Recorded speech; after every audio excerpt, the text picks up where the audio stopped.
Stonewall Jackson. We know that they're going to be very effective when it comes to planning, but they do have plenty of weaknesses. So let's kind of revisit. What's definitely one weakness that they have, that the southern states have? What is it? Fewer soldiers, you're absolutely right. So I do need to ask real fast, what's the problem with having fewer soldiers then? Was it yes, Evan? Certainly. Simply just having a bigger army means that they can sustain losses much better than the South can. The North just has numbers. They have industry. They have all these things to help them win a war, but they do have a big problem. Remember, we were talking before about how within the North, their generals are the students. The South has generals that are the professors. This is really a big problem for Lincoln, as he is just searching for a capable commander.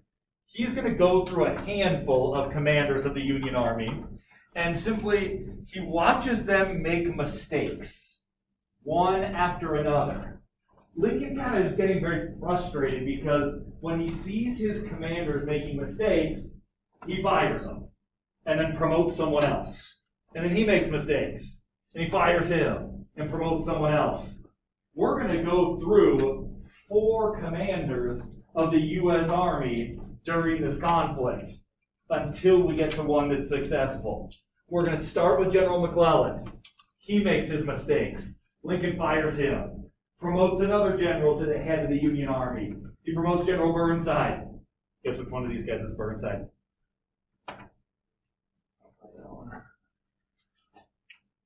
What do we call him now? It flips. This is General Burnside. He makes mistakes, he gets fired. Promotes General Hooker. He makes mistakes, he gets fired. Then he promotes General Meade. Now, I will say this about Meade. Meade is pretty average. In fact, when I say he's average, I mean he does what he's supposed to do. He's not super aggressive, he's not bold, and in fact, when Meade gets promoted, he thought he was getting arrested. A messenger comes into his tent, and he says, General Meade, I have word for you. And Meade simply says, I'm not guilty. I don't know why you're here to arrest me. And the messenger goes, I'm not here to arrest you. I'm here to promote you. You're now the head of the Union Army. These are the generals Lincoln has to deal with. This is who he has. Now, this is a big problem, because on the other side, they have maybe the best general the United States has ever produced. And Lincoln just has these ineffective generals. These men that have all the advantages, but can't outfox Lee. They can't get to a point where they can actually have consistent victories. Lincoln gets so frustrated with the fact that the South just has all the superior commanders. He puts his faith in Meade. And like I say, Meade is pretty average. But he's not an idiot. He knows what he's doing to a certain extent. Now, I say this about Meade mostly just to kind of compare him to Lee. Lee is bold. He is audacious. He's very, very sharp. But Lee knows something probably better than anyone. A long, drawn-out war is not in his best interest. So let's talk real fast. Why can Lee not afford a long, drawn-out war? Why does he have to win now? What's one thing? Sure, they can recover. They can sustain those losses, certainly. Lee has a problem. He needs to win the war. He needs to do it quickly. But he can't be stupid about it. He has to be a little patient. He has to bide his time. He has to wait for the right opportunities. Now, we saw him try to take an opportunity at Antietam. Now, you have to remember, in what state does the Battle of Antietam take place? It was one of the border states. Maryland. It's in Maryland. Now, when he invades Maryland, he does so because he thinks he has an opportunity, and he's probably right. If he can win in Maryland, maybe he can bring the war to an end. How did it go for Lee at Antietam? Did he win? No. He makes the wise choice. If the North is simply hell-bent on throwing wave after wave of men to stop the Southern advancement, his wise choice is to simply fall back. He can't sustain losses like the North can. He falls back into Virginia and he waits for his next opportunity. By 1863, he probably has another opportunity. He needs one good shot. With one decisive victory, it's possible the war comes to an end. Now, he was looking at Maryland because it's a border state.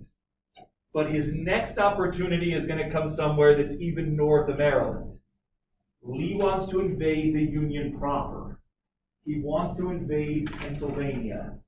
He simply just needs a good time to do it. By July of 1863, he thinks he has the right moment. Now, it's very possible. This could be the moment where if he can win in Pennsylvania, the North might sue for peace. It might be the end of the war. He chooses a spot that is a very geostrategically important area. He chooses to attack at Gettysburg. Now, Gettysburg has a few things going for it that makes it such a wise choice. One, Gettysburg is really the center of a railroad hub. All sorts of different rail lines go in and out of Gettysburg. Now, if you control Gettysburg, you control those rail lines. A handful of these rail lines are going to be very, very important as they feed into Washington, D.C. You control Gettysburg, you control Washington. Now, there's also something else that makes Gettysburg very enticing. Gettysburg is also the home of a shoe factory.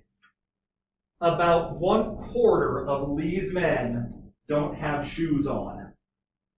This is his army. And again after again, they're defeating the much better and better supplied Union army. Lee tells his men, "We're going north. Let's go get you your shoes." Now, this is going to be a moment where Lee thinks this can be what ends the war.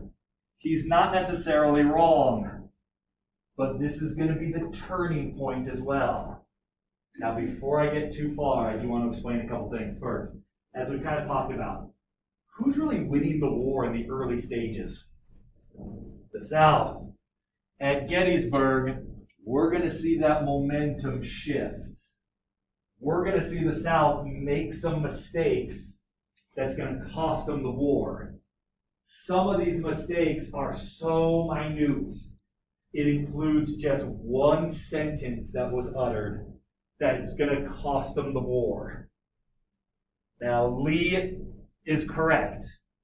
If he can win at Gettysburg, it's possible the war comes to an end. But as I've told you before, General Meade is not an idiot. He's not a genius, but he's not an idiot. He can see when Lee is advancing. He's not sure where he wants to attack, so he needs to scout a few things out. Meade is going to send a very small scouting party, about 20 people, to just go see what Lee is up to. Lee is going to send a small scouting party to see what Meade is up to. These two very small scouting parties accidentally run into each other and they exchange fire. The battle starts by accident. Now, Lee didn't want that to happen. He wanted to be more prepared. But when the battle kind of accidentally begins, he thinks, now is our time. It's not perfect, but now is it. The battle has accidentally begun. We will go ahead and engage. Now, his army is simply 80 miles outside of Washington, D.C. You control Gettysburg. You control the rail lines into Washington, D.C. Now, let me ask, would this be bad news for the North if the South ran all the railroad lines going into D.C.? Yeah. That would be very bad news. So what does that mean that Meade has to do? Meade has to win. Now, what did we see in the past as far as when McClellan was in charge, when he had to win at Antietam? What did he do? What was yours, Caleb? He just kept bringing in as many troops as he could. Sure. And what does that mean for our casualties? Huge numbers. Now, this is not the way Meade operates. Meade was not going to be the one to just send wave after wave of men into this battle. He is going to play this a bit more defensively. As the battle really does begin, and Meade understands it, the Union must win. You have to secure Gettysburg. He is going to have to do it in a way without spending all these resources that McClellan was evidently comfortable with. Meade has to be a little bit more clever. As the battle begins, guess who is going to be winning very early on? The South, of course. Day one of the battle does not go well for the Union. Lee is advancing. Once again, we see him simply outfoxing the Union generals. Just his ability to really see the battlefield and anticipate. He starts pushing the Union back. Have we seen this before? Oh yeah, every time. He starts pushing the Union back, and Meade makes a choice. He thinks, I could send in reinforcements. I can send more men to the battlefield. It would probably just be a slaughter. Option 2 is to fall back, is to be patient, find a better position. What Meade does is really what he should have done. This is textbook. He's going to fall back up a hill ominously called Cemetery Ridge. Now, I should probably ask, if you're a Union soldier, and again, you're losing the battle, and your commander says, everyone up the hill, we're going to Cemetery Ridge. Are you feeling pretty good about this? It's an unfortunate name, as there is a cemetery at the top of this hill. Now, like I said, this is a wise choice. What Meade does here is a good idea. He falls back and takes the high ground. He goes uphill. Now, let me just ask you guys. There's several advantages to having the high ground. What would you think would be one good thing you have going for you if you control the high ground above your enemy? Why is that helpful? Kayla, what's one thing you think? I would just say, they can, look down, or, if they need to go down the hill, they have to go down, the Confederacy. Sure. Use gravity to your advantage. If they have to go uphill to fight, and you have to go downhill, considerably easier. Good. What else is there that you think? Yes, sir. Certainly. You have the vantage point. You can see much farther than your opponent. Good. Something else. Yes, sir. At the top, you can shoot down on them instead of the bottom to shoot up. Sure. Again, use gravity. You can shoot down, and if you're shooting up even, you can almost use that hill as at least a little bit of cover. So having that is always good. These are all excellent ideas. This is where Meade is clever. He sends his troops uphill. Now, when Lee watches them retreat uphill, what he basically says is, well done. That's what you're supposed to do. But this is my time. This is my moment. And he has his famous quote where he says, if the enemy is up there, we'll go fight him up there. Let's move. He's going to start to move on me going uphill. Now here is where one sentence probably changed the world. As Lee and his army are getting ready to push up the hill, Lee tells his subordinate, I need you to prepare the attack. Now, they had kind of discussed how this attack would take place. They were on the same page, except for one tiny thing that Lee says. Now, this is his subordinate general, General Ewell. He tells General Ewell, I need you to attack the Union when practicable.